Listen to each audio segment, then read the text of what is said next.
At 87 years old, a doctor walked into my hospital room, and for a second I thought my son had come back. The son I hadn't seen in over 70 years, the one who stopped calling after the day I chose my career over him. He looked at me like he knew exactly who I was, but when I said his name, he smiled and told me I had the wrong person.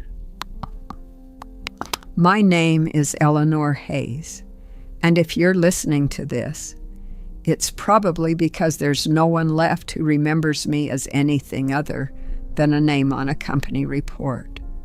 Right now, I'm lying in a private hospital room that costs more per night than my first apartment did in a year. There's a heart monitor to my left, an IV in my arm, and a nurse who comes in every few hours to check numbers that don't mean anything to me anymore.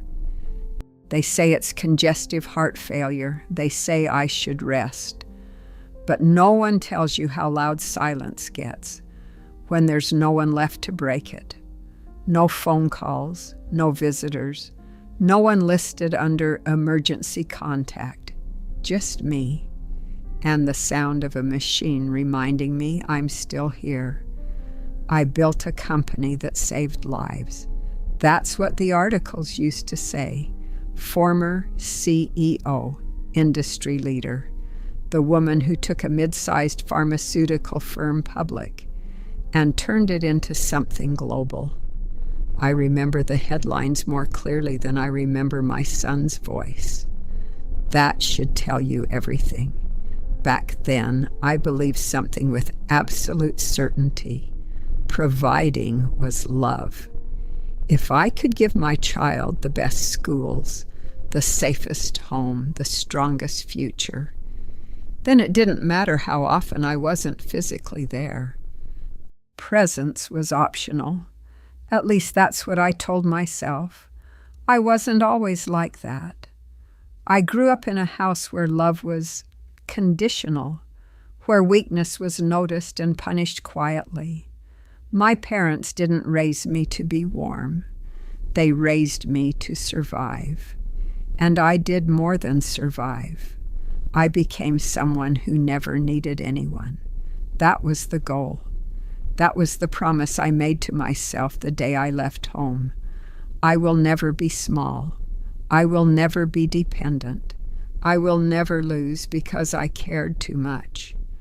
So when Daniel was born, I didn't know what to do with something that needed me in a way I had spent my entire life avoiding. He was quiet as a baby, observant, the kind of child who watched you like he was trying to understand you. I remember holding him once, just once, and thinking how fragile he felt, not physically, emotionally, like if I leaned into that feeling, I might never be able to pull away. So I didn't lean in. I hired help, the best I could afford at the time, a nanny who knew how to soothe him, feed him, raise him, and I told myself that was enough because I was building something, because I was busy, because everything I was doing was for him. That's the lie successful people tell best. For him. As he got older, my time got shorter. Meetings turned into flights. Flights turned into weeks away. Weeks turned into months, where I only saw him in passing, between schedules, between obligations, between deals that felt urgent at the time and meaningless now. But there are moments that don't fade, no matter how much time passes. Daniel's 6th birthday is one of them. I remember the house was full, decorations everywhere, a cake I didn't pick, guests I didn't know, everything arranged perfectly by someone else. I had a flight that night. Of course I did. He found me in the hallway before I left, still small enough to look up at me like I was something important. "Mom," he said, "can you stay this time?" Just that. No anger, no accusation, just a question. And I remember checking my watch before I answered. "I'll make it up to you," I told him. I said it the way people say things they don't plan to follow through on. Soft, reassuring, empty. He nodded like he understood. That was the part that should have scared me, but it didn't. I left anyway, got in the car, took the flight, closed a deal that at the time felt like everything.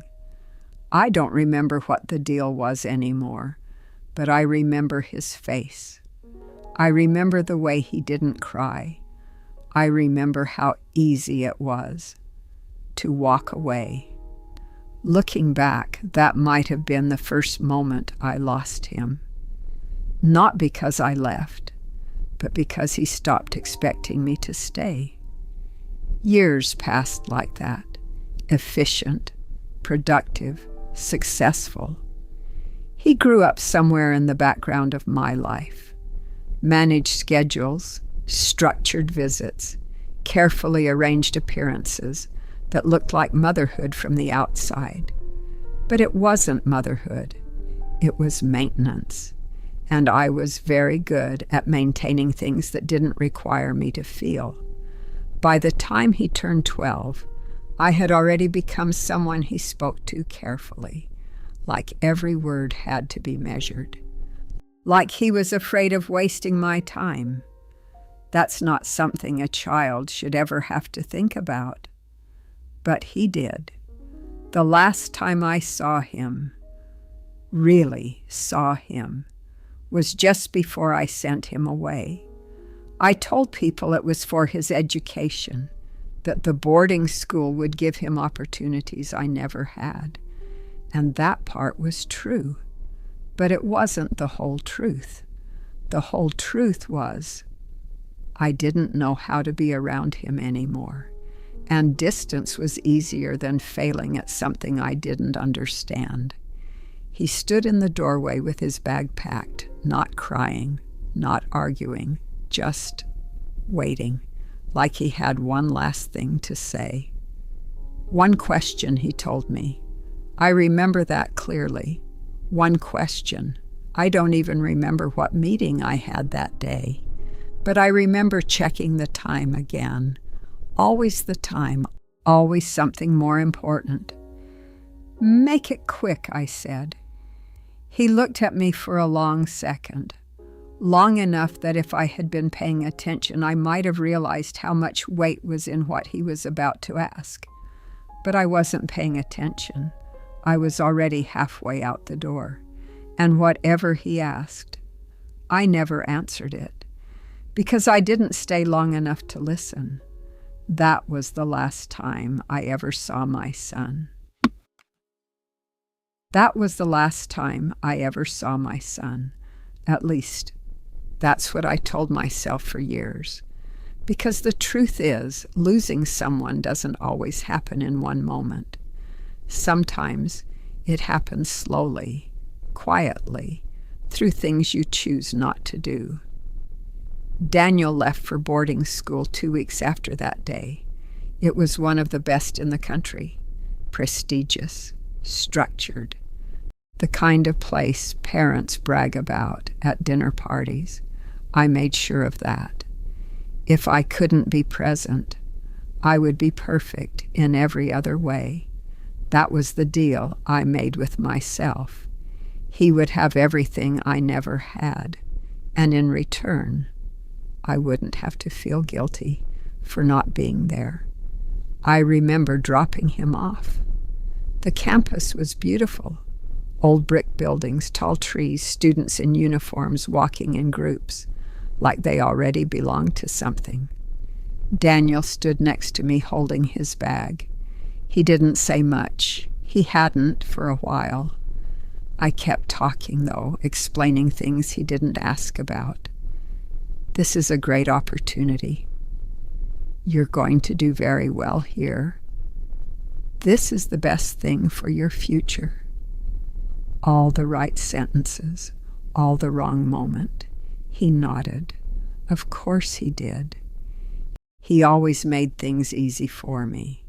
That was his way of loving me, and I mistook it for independence. Before I left, I placed my hand on his shoulder, awkwardly, like it didn't quite belong there. If you need anything, I said, you can call.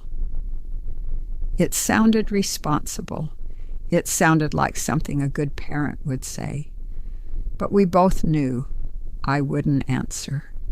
Not really. I got back in the car before he walked inside.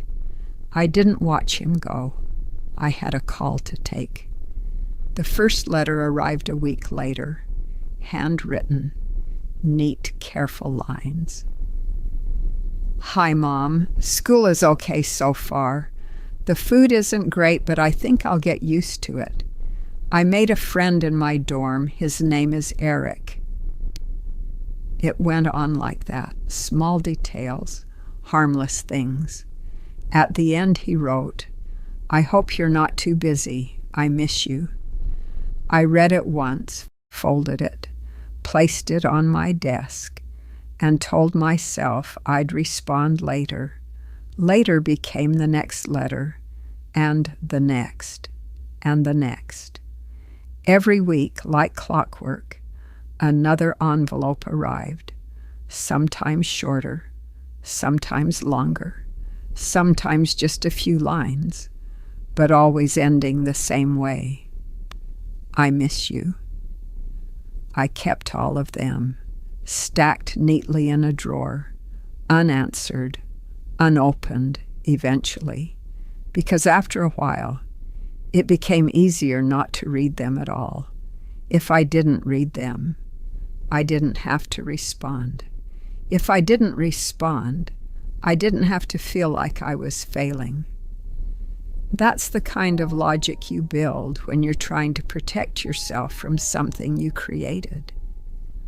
Work was thriving. That's the word people used. We were preparing to go public. Long nights, constant meetings, numbers that never stopped moving. I was exactly where I had always wanted to be, indispensable. There's a kind of power in that, a kind of identity. People depended on me, just not the one person who should have. The call from the school came on a Tuesday. I remember because we were finalizing a deal that would define the next decade of the company. My assistant stepped into the room quietly, leaned down, and whispered, It's the school. They say it's urgent. I hesitated, just for a second. Then I stepped out. A nurse was on the other end. Miss Hayes, your son has been admitted to the hospital. He has a severe respiratory infection. We recommend a parent be present. I remember the exact words. Recommend, not require, recommend. I asked a few questions. Clinical, efficient. Is he stable? Yes. Is he in danger? We're monitoring him closely. Monitoring, another word that gave me distance. I'm currently in the middle of something critical, I said. I'll have someone reach out. There was a pause on the line, not long, but long enough. Of course, the nurse said. I hung up, walked back into the meeting, and signed the deal. That night in my hotel room, I thought about calling. Just to check, just to hear his voice. I even picked up the phone once, but it was late and I had an early morning, and I told myself, he's being taken care of. That should be enough. The letters changed after that. Shorter, less frequent, no more stories about friends, No more small details, just updates. I'm okay. School is fine. I hope work is going well. And then, nothing. Weeks passed, then months. No letters, no calls, no messages, silence. At first I told myself he was busy, that he was adjusting, that this was what independence looked like. But something about the silence felt different. He hadn't slowly drifted away. He had stopped. Completely. I opened the drawer for the first time in months, pulled out the stack of letters, still tied together, still untouched. There was one I didn't recognize. The envelope was slightly different, the handwriting less steady. I opened it, carefully, like it might fall apart in my hands. Mom, I won't bother you anymore. I think I understand now. You don't have time. That's okay. I hope everything you're working for is worth it. Danielle, no, I miss you. No questions, no space left open for me to return. Just closure, given by a child, to a parent who never asked for it. That should have been the moment I went to him. That should have been the moment I stopped everything, got on a plane, walked into that school, and fixed what I had broken. But I didn't, because by then, I didn't know how. What do you say to someone who has already decided you're not coming? What do you fix when the damage isn't loud, but final? So I did what I always did. I moved forward, worked harder, stayed busy, told myself, there will be time later. There's always time later. Years passed, and I never heard from my son again. Years passed, not the kind you notice, not the kind marked by birthdays or holidays or milestones shared with someone who matters. Just years, measured in quarterly reports, in stock prices, in deals closed, and companies absorbed. I became exactly who I said I would become, indispensable. The company went public 2 years after Daniel stopped writing. I still remember the day, the ringing bell, the cameras, the applause, people shaking my hand like I had built something that would last forever, and maybe I had. But I remember standing there, surrounded by noise, and feeling something I couldn't name at the time. Not pride, not happiness, just absence. There was no one I wanted to call, no one I wanted to tell. We did it. Because the only person I had ever told myself I was doing it for was gone. Success has a way of filling your life so completely. You don't realize what's missing until everything slows down. And for me, it didn't slow down for a long time. Promotions, expansion, international offices, more responsibility, more reasons not to stop, more reasons not to look back. If I kept moving, I didn't have to ask questions I didn't want the answers to. Where was he? Was he okay? Did he hate me? Or worse, did he stop thinking about me at all?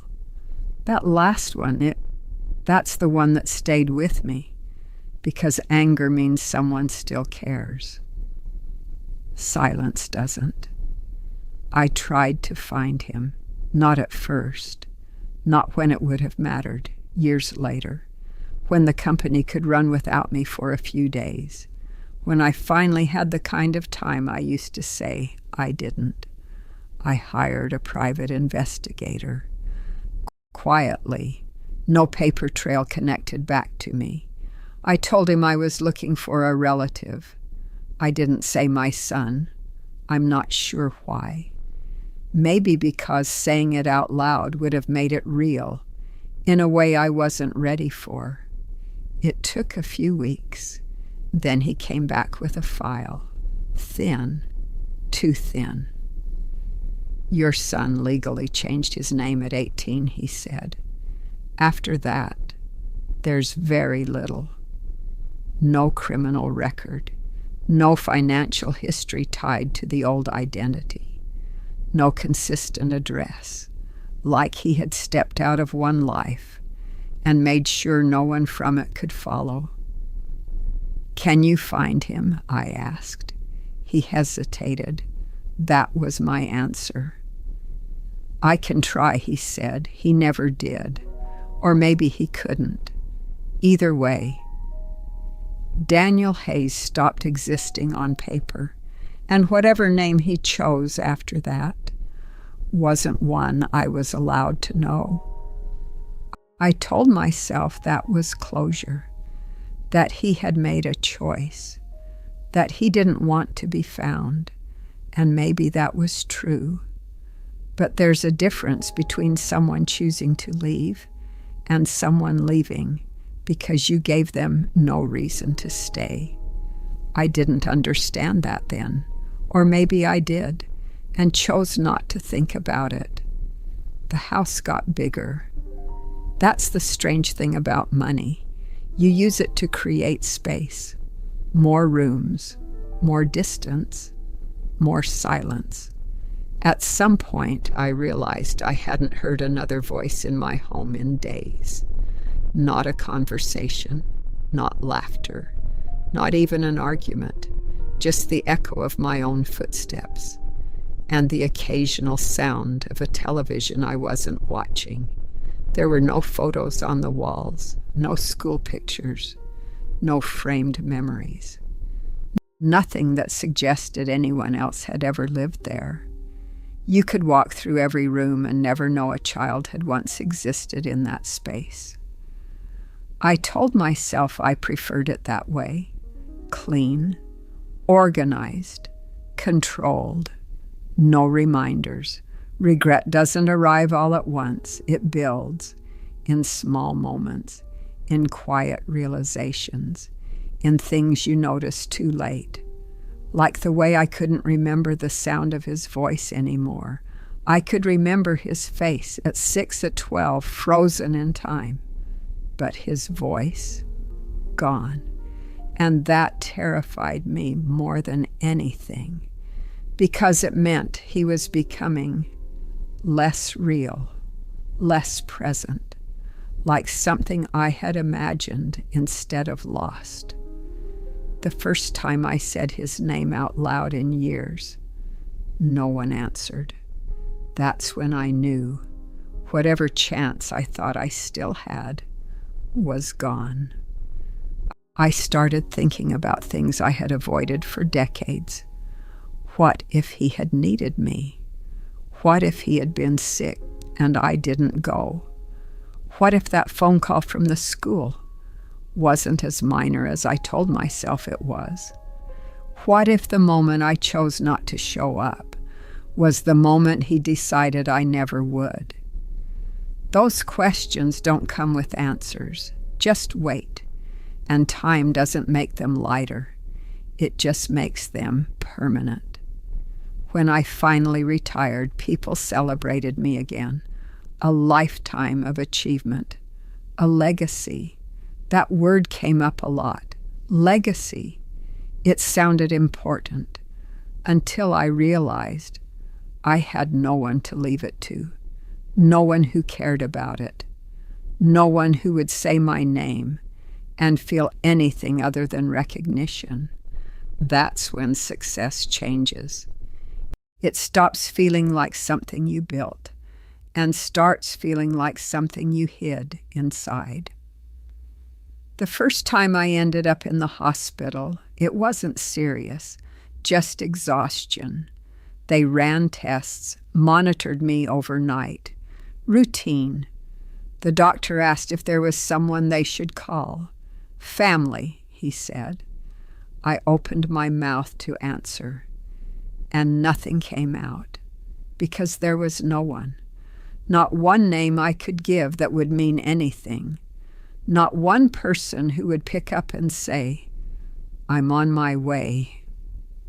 I told him no. He nodded like he had heard that answer before. I think he had. The second time was worse.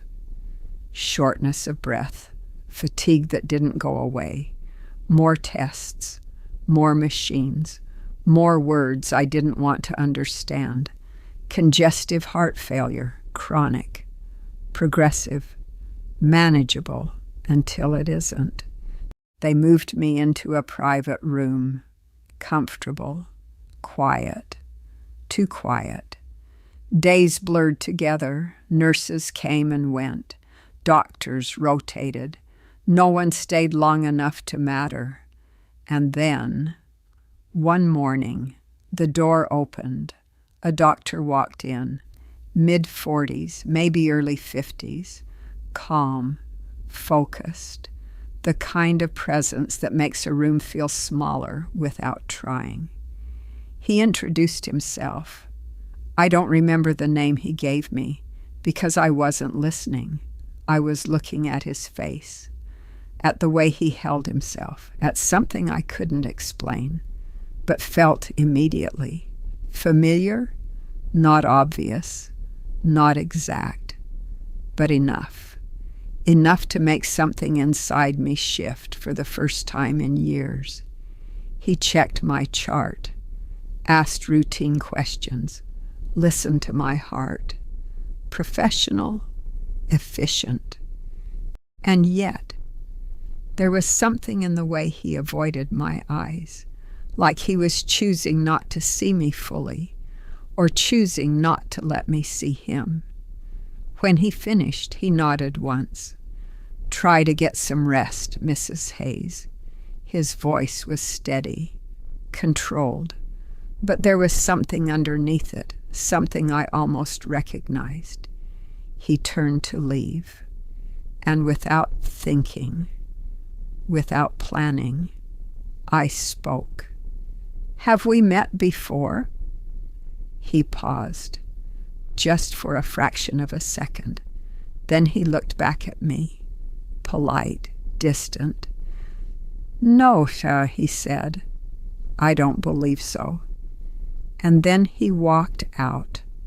I stared at the door long after he was gone, because for the first time in decades, I felt something I didn't recognize in myself anymore, not control, not certainty, not distance, hope, and I didn't know what to do with it. Hope is a dangerous thing when you don't deserve it. I didn't sleep that night, not because of the machines, not because of the discomfort, but because for the first time in decades, my mind refused to stay in the present. It kept pulling me backward, replaying faces, moments, fragments, trying to match something I couldn't fully see. That doctor. There was something about him, not just familiarity, recognition, the kind that doesn't come from memory alone, but from something deeper, something you feel before you understand. I told myself it was coincidence, that at my age the mind looks for patterns that aren't there, that I was projecting, that I wanted it to be him. And wanting something badly enough can make you believe anything, but the feeling didn't go away. The next morning I waited, not for a nurse, not for medication, for him. Every sound in the hallway made me look up. Every shadow that passed the glass door made my chest tighten just slightly. I hadn't waited for anyone like that in years, maybe ever. When he finally walked in, everything in me went still. He greeted me the same way, calm, professional. "Good morning, Mrs. Hayes," like we were strangers, like there was nothing behind his eyes except routine. He checked the monitor, adjusted something on the IV, avoided looking at me longer than necessary. That was the first thing I noticed. Avoidance, not indifference. Indifference is easy. This felt intentional, like he was choosing distance, and people don't choose distance unless there's something worth stepping away from. "What's your name?" I asked. He didn't hesitate. "Dr. Carter." Simple, clean, practiced, but something about it didn't settle. "Where are you from, Dr. Carter?" A small question, harmless, the kind patients ask all the time. He kept his focus on the chart. Originally, different places. Vague, too vague. I watched him carefully, every movement, every pause, looking for something, anything, a slip, a reaction, a crack in the surface. "Do you have family?" I asked. That one made him stop. Not long. Just enough. "I keep my personal life private," he said. Still calm, still controlled, but there it was again. That slight hesitation, like the answer mattered more than he was willing to show. My heart started to race, not because of my condition, because of the possibility, because of the thought that had been sitting quietly in the back of my mind and was now pushing its way forward. Say it, ask it, find out. I swallowed. My voice felt unfamiliar, like something I hadn't used in a long time. "Daniel." The name came out softer than I expected, almost fragile. He didn't react immediately. And that silence, that fraction of a second, felt louder than anything he could have said. "Is that you?" There it was, no taking it back, no softening it, just the truth laid out between us, for the first time in decades. I wasn't hiding. He looked at me, really looked at me, not as a patient, not as a case, but as a person. And in that moment, I saw it, something behind his eyes. Not recognition, not warmth, something else, something harder. Then it was gone, replaced by the same calm professionalism he had walked in with. "No, Mrs. Hayes." His voice didn't shake, didn't crack, didn't reveal anything. "You have the wrong person." It should have ended there. That should have been enough, a clear answer, a closed door. But it wasn't, because logic and feeling don't follow the same rules, and everything in me was telling me he was lying, not in the obvious way, not clumsily, but carefully, intentionally, like someone protecting something or someone. After he left, I couldn't stay still. My mind started connecting things. The age, the timing, the way he spoke, the way he avoided certain questions, the way he paused, just slightly, when I said the name Daniel. It wasn't proof, but it was enough to build hope on, enough to make me believe he knew. And if he knew, then there was only one reason he would deny it. He didn't want me to know. Later that afternoon, a nurse came in, young, kind, the kind of person who still believed this job was about more than routine. I watched her for a moment before speaking. That doctor, I said. Dr. Carter. She smiled. He's one of our best. How long has he worked here? A few years now. And before that? She shrugged lightly. I'm not sure. He doesn't really talk about himself. Of course he didn't. Does he have family? I asked. She hesitated, just slightly. I don't think so, she said. At least, he's never mentioned anyone. Never mentioned anyone. The words settled heavily in the room. I waited until she was about to leave. Then I asked the question I wasn't supposed to ask. Do you know if that's his real name? She turned back, confused. What do you mean? Carter, I said. Is that the name he was born with? That time the hesitation was longer, not dramatic, but real. I don't know, she said finally. Why are you asking? I shook my head, just curious. She nodded slowly, but I could tell.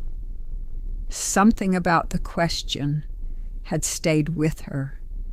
When the room was quiet again, I stared at the ceiling, at the steady rhythm of the monitor, at the life I had built, reduced to numbers and silence, and for the first time, I let myself think something I had avoided for years.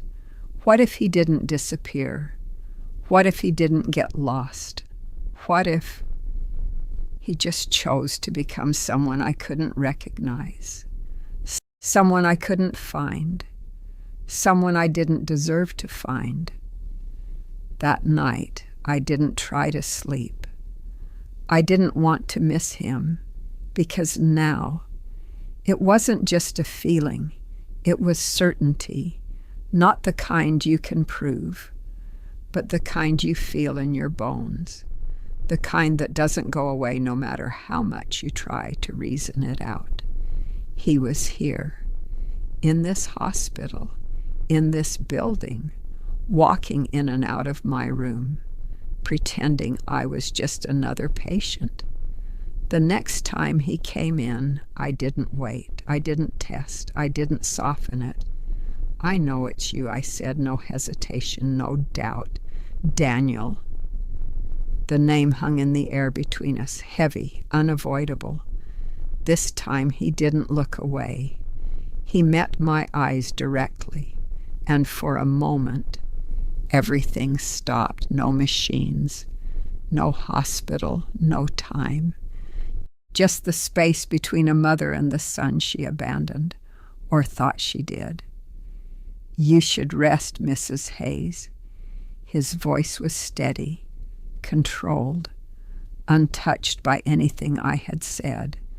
But his eyes told a different story, because just before he turned to leave, just before he stepped back into the role he had chosen, he said something, quietly, almost like it wasn't meant to be heard. Some things don't heal just because you're ready. And then he walked out, leaving me alone with the first real consequence of my life. Not the silence, not the regret, but the possibility that I hadn't just lost my son. I had taught him how to live without me. After that, I stopped pretending, not to him, to myself. Because once you allow hope in, you can't push it back out. Every hour that passed felt heavier, not with fear, with urgency. I didn't know how much time I had left, but for the first time in my life, time mattered for the right reason. The next morning, I asked the nurse for something I hadn't asked for in years. Can I speak to Dr. Carter alone? She nodded. No questions. People don't question the requests of someone who looks like they're about to run out of time. He came in later that day, closed the door behind him. That was new, deliberate. The room felt smaller instantly, more real, more final. He didn't move toward the bed right away, just stood there for a second, like he already knew this wasn't going to be routine. "I won't take much of your time," I said. My voice was weaker now, not just physically, stripped of everything I used to hide behind. "I don't have much left anyway." He didn't respond, just waited. So I continued. "I spent my entire life choosing the wrong things for the right reasons." I let the words sit there, no defense, no justification, just truth. I told myself I was building something for him, that everything I did was for his future. I looked at him, really looked this time, not searching, not guessing, just seeing. But I never asked what he needed. My hands trembled slightly against the blanket. I never stayed long enough to find out. Silence. He didn't interrupt, didn't soften it, didn't give me anything to hold on to, and I realized that was exactly what I had done to him all those years ago. I chose everything, I said quietly, and I lost him. The words landed harder than anything I had said before, because they were simple and undeniable. I took a breath. It hurt, but not as much as what came next. Please. The word felt unfamiliar. I wasn't used to asking for anything, not like this. Just tell me the truth. My eyes didn't leave his. Not this time, not again. Are you my son?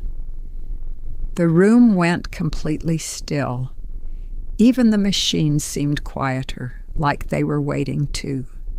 He didn't answer right away, and in that pause, I felt something I hadn't felt in decades.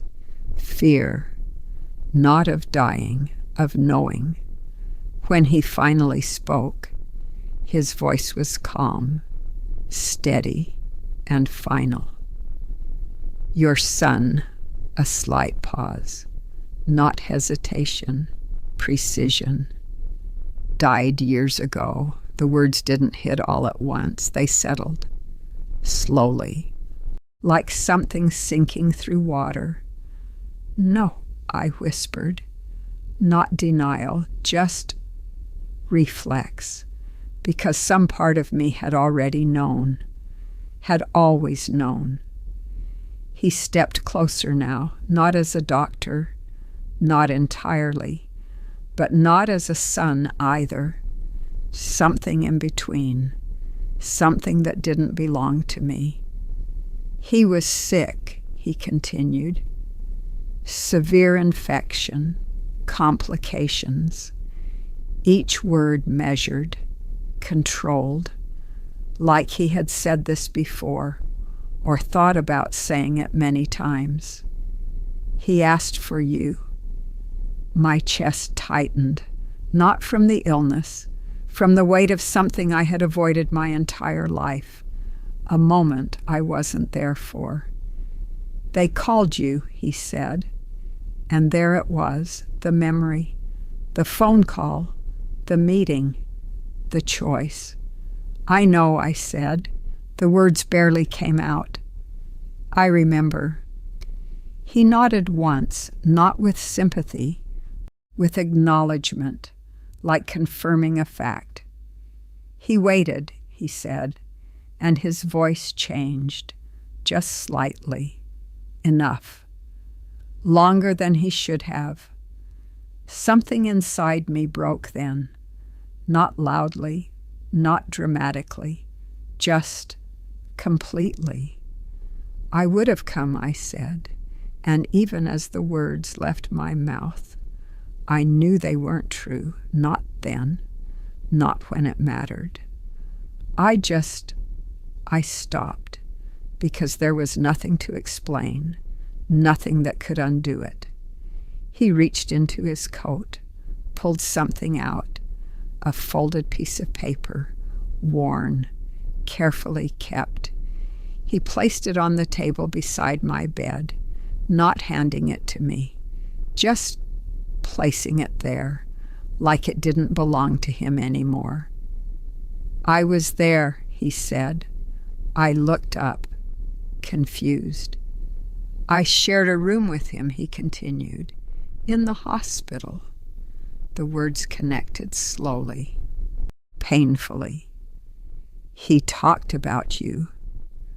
I couldn't breathe. Not fully. Not enough. He didn't hate you, he said. And that was the cruelest part, because hate would have been easier. He just kept waiting for you to show up. My vision blurred. The room faded.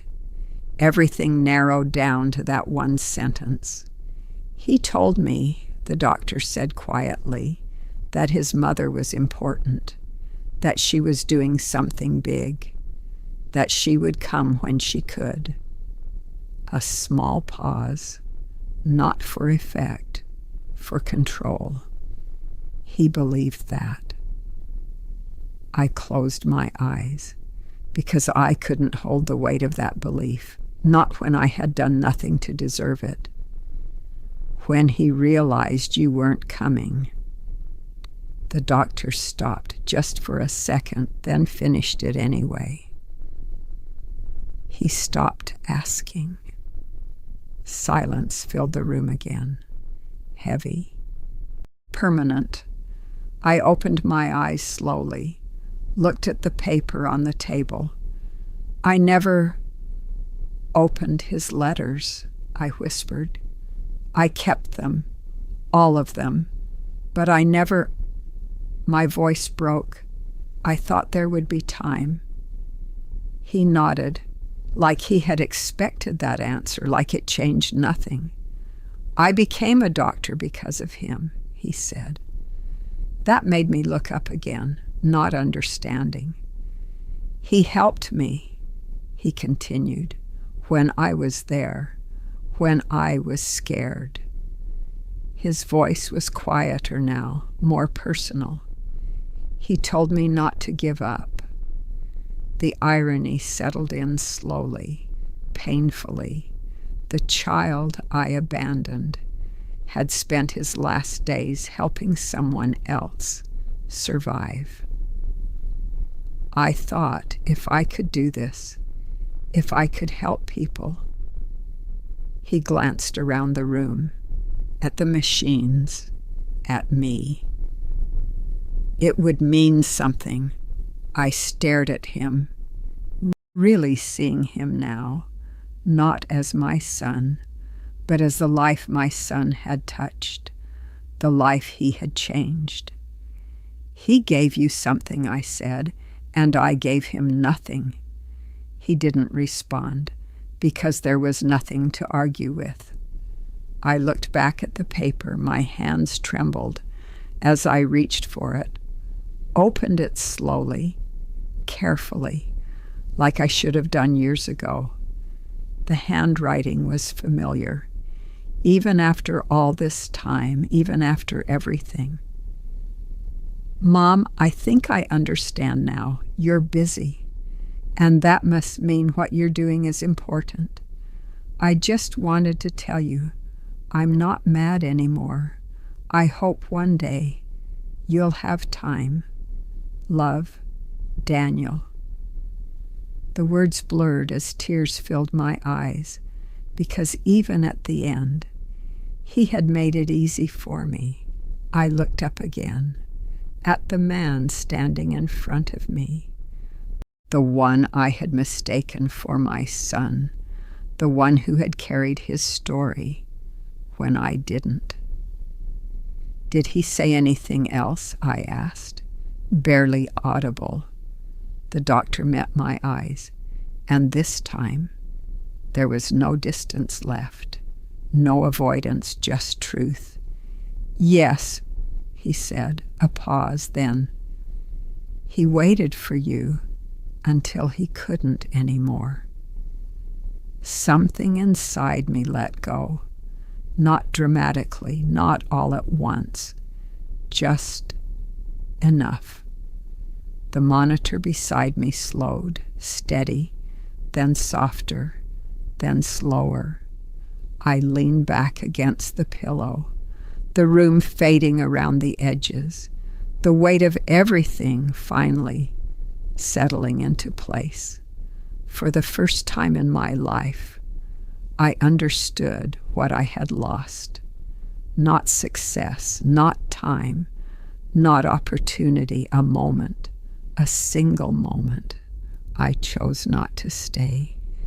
And no matter how much I had built after that, I was never able to go back and choose differently.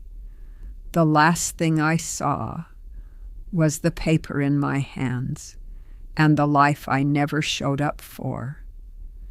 The room was quiet when the machine stopped, the kind of quiet that doesn't ask for anything, doesn't expect anything, just remains.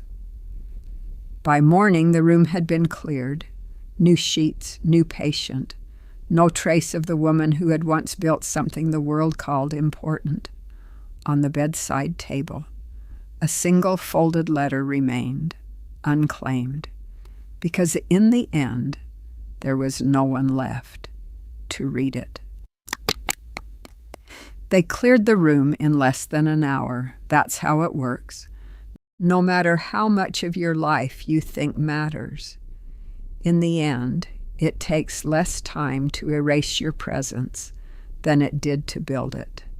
Fresh sheets, new chart, another name on the door.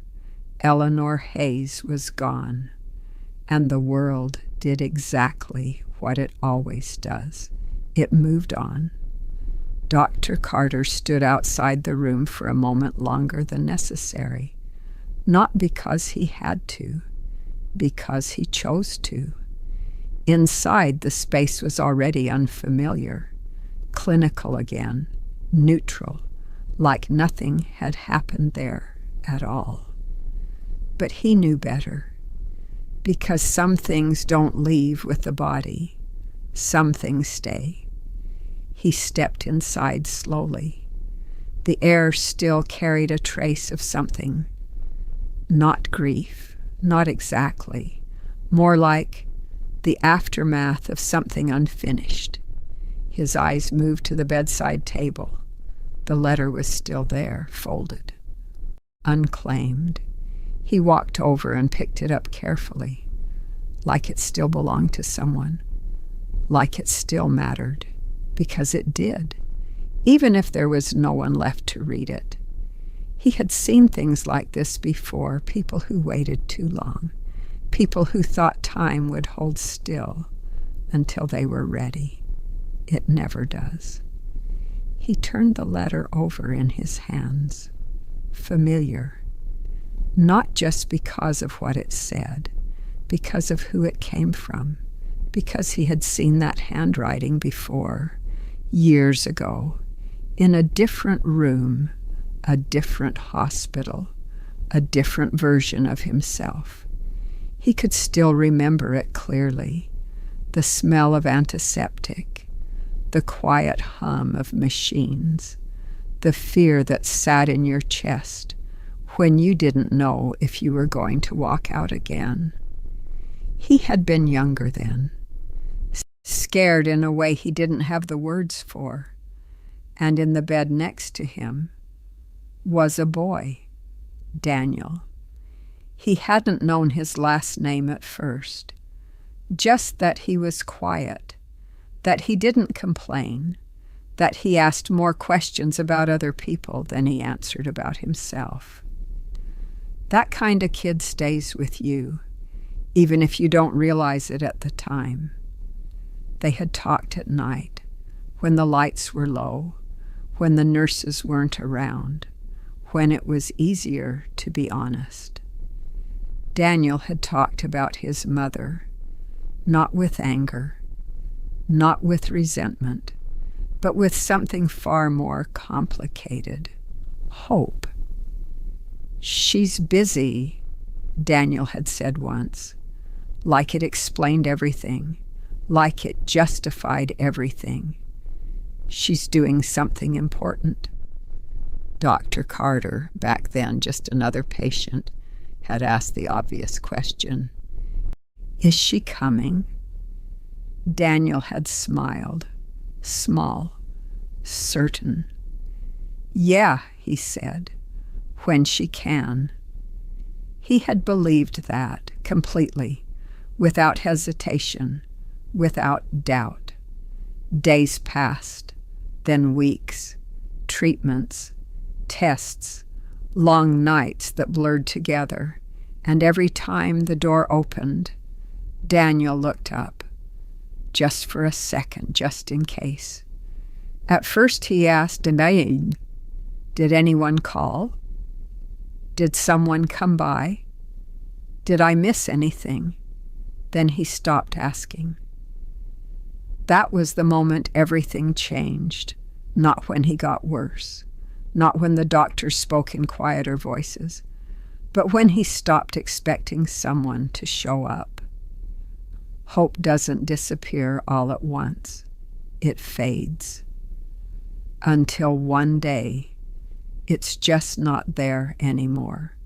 The last conversation they had, Dr. Carter remembered that the clearest, because it didn't feel like a goodbye at the time. Just another quiet night. "She's not coming, is she?" Daniel had said it calmly, not accusing, not sad, just aware.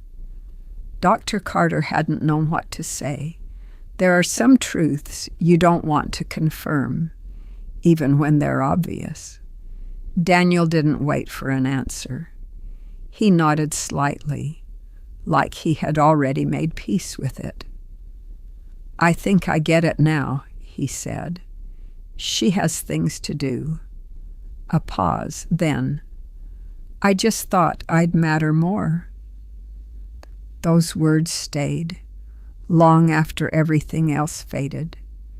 Daniel had written something that night, carefully, slowly, folding the paper when he was done, keeping it close.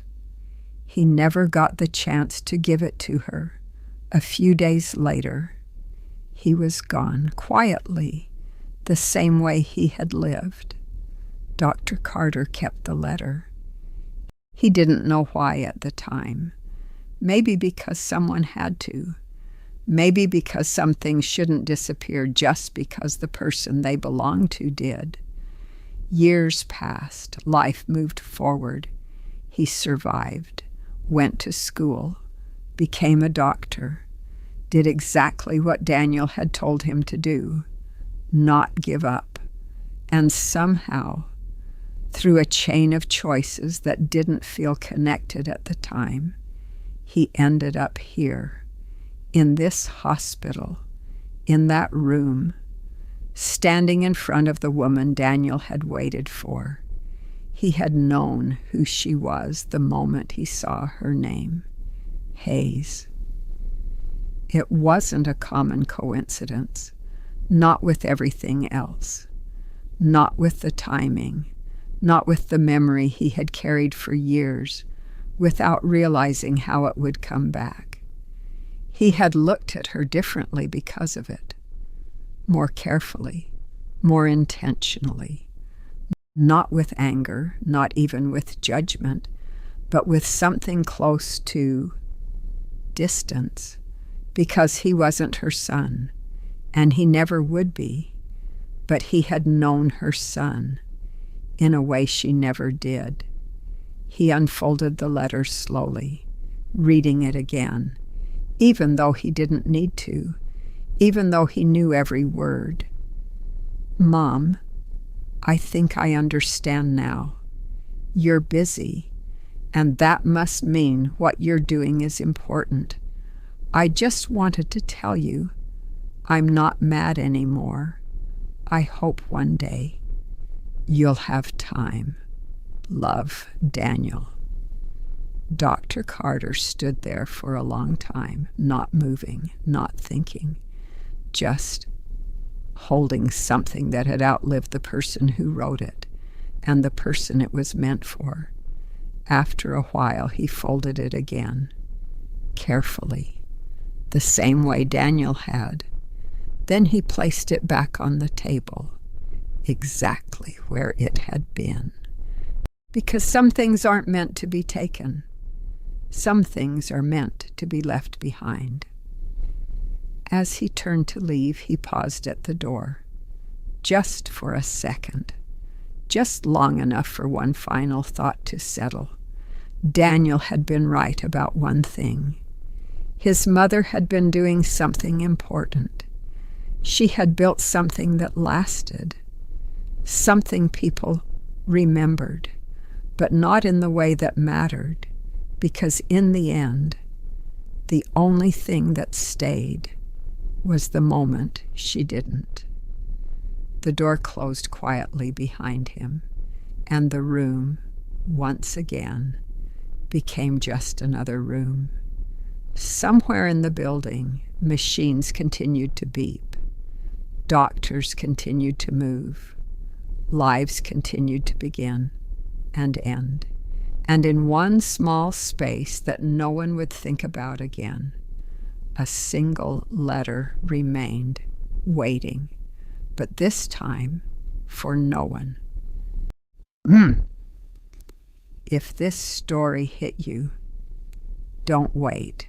Call your mom, call your dad, call your child, because the scariest part isn't losing someone. It's realizing you had time and chose something else. Tell me in the comments, what would you have done differently? And if this made you feel something, subscribe for more stories that stay with you long after they end.